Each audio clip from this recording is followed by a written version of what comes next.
akan sangat senang jika hasil publikasi, misal apa yang nyambung juga pertanyaan Pak Deddy, salah satu staf saya punya kontribusi ilmiah dan membawa nama perusahaan gitu. Logikanya gitu, gampangnya gitu. Tapi apakah kalau tidak resmi, apakah itu agak curi-curi atau kenapa? Karena nggak mau disebutkan perusahaannya. Kalau saya jadi punya perusahaan, saya sangat bangga menyebutkan perusahaan saya. Oke. Enggak, sebenarnya pertanyaan saya sudah dilengkapi dua orang tadi. Tapi sebenarnya apa insentif si perusahaan tadi sehingga apa keuntungan buat dia sehingga dia mau meminjamkan alatnya? Apakah ini juga bagian dari kemudian risetnya nanti diakui perusahaan?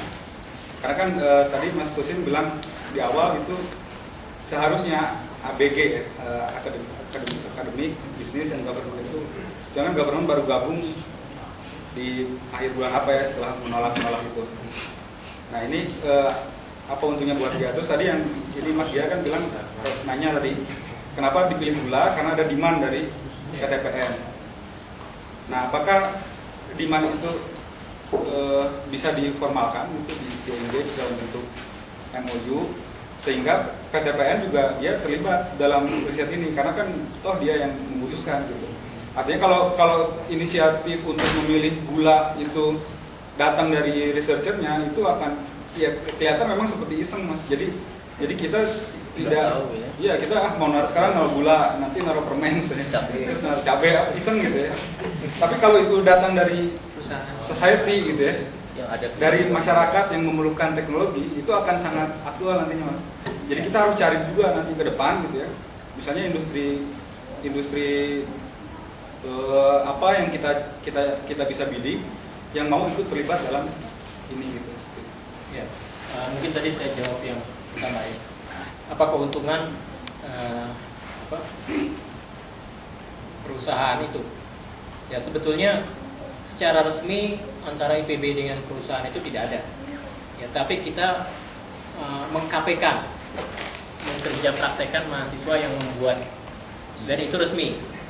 Artinya mereka menerima dan mereka mendapatkan tenaga kerja kan, ya tenaga kerja yang bisa untuk mengoperasikan karena di perusahaan itu kebanyakan D3 ke bawah yang operator. Tapi kan yang dikerjakan oleh mahasiswa KP itu Di mana perusahaan?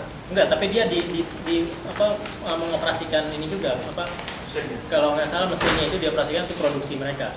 Jadi maksudnya produksi untuk mereka, tapi pekerjaan mereka dalam rangka KP itu di luar dari operasional perusahaan sehari-hari.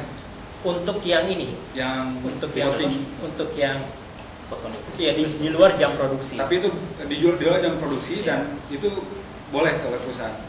Artinya, boleh. Nah ini juga karena kita tuh seperti yang awal dulu tadi rangkaian presentasi saya itu adalah terangkai itu ya bahwa yang saya kepingin ke depan kita adalah banyak orang yang mau menjadi pelayan ya buat rakyat kita sendiri. Nah ini yang saya salut dari pimpinan yang di perusahaan itu, mereka bukan owner, tapi ownernya itu kalau nggak salah pernah berwasiat supaya perusahaan ini ada gunanya untuk masyarakat. Ya, tapi nggak tahu.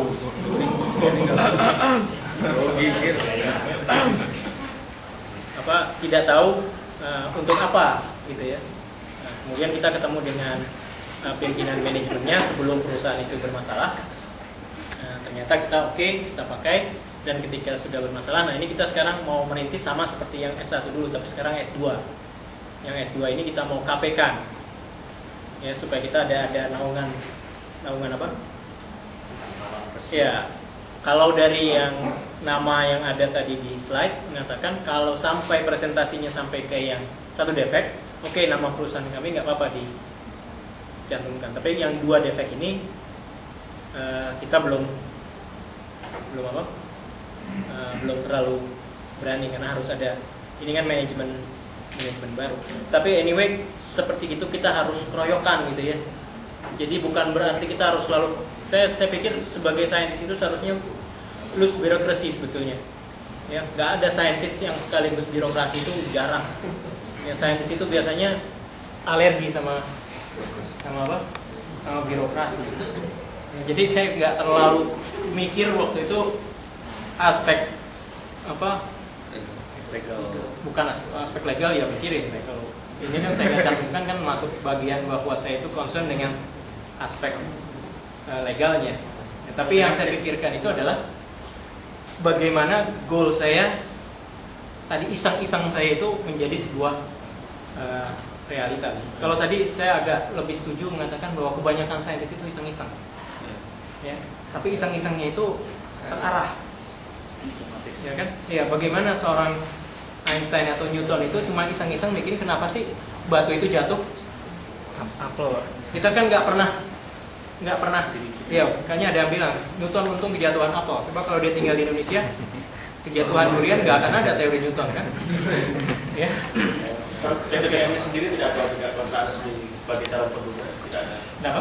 PTPM perkebunan Belum ada. Kita jadi belum ada aspek yang dari sisi MOU-an.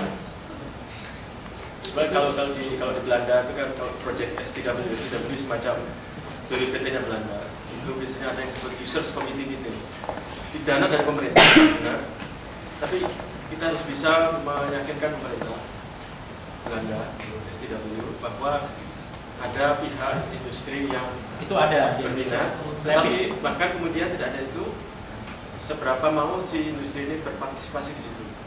Jadi kadang dia misalkan mau menyumbangkan mesinnya tadi untuk sebagai karakterisasi dan ini juga semakin banyak mereka menyumbang, maka hak cipta kalau misalkan ada penemuan baru, jadi paten, mereka ikut share di situ. Tapi kalau dana sepenuhnya dari STW dari pemerintah, biasanya kemudian jadi milik, patennya jadi milik pemerintah, nanti tawarkan ke mereka apakah. Ya, kalau sampai yang seperti STW itu saya nggak terlalu tahu ya, tapi yang saya tahu dari Dikti itu ada Rapid itu memang dengan bermitra dengan, harus ada mitra dengan perusahaan. Kemudian di KMRT itu kan ada juga, kalau dulu itu ada riset terapan, insentif riset terapan. Nah itu juga harus ada mitra dengan industri. Tapi pertanyaannya, jalan nggak? Jalan nggak? Ya tadi paten cuma 43. Uang habis. Hah? Uangnya habis. Iya, ya uang kita kan. Berapa interest industri atau swasta di Indonesia untuk melakukan riset?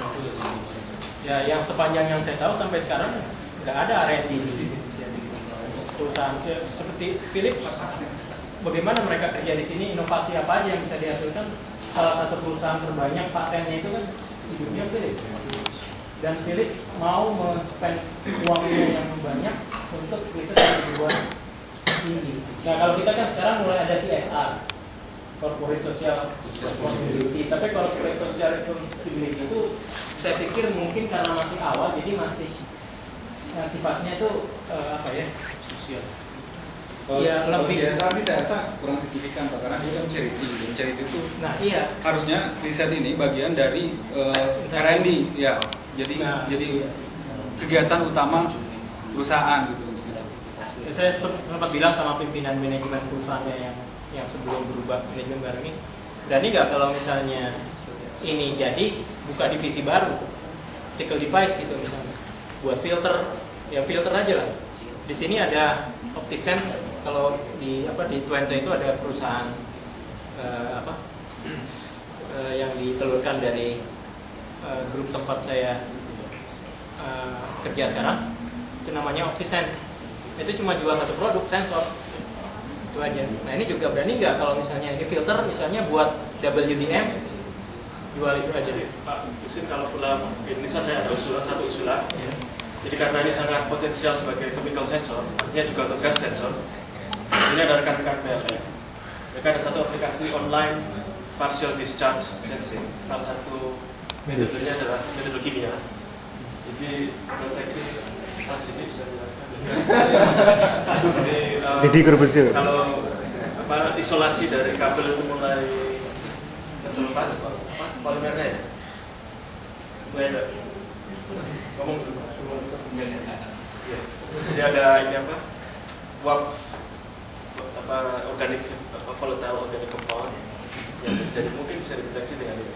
Jadi ya, kalau misalnya dia mengakibatkan perubahan indeks bias dari bagian reseptor itu tadi, ya bisa kalau misalnya indeks biasnya intensitas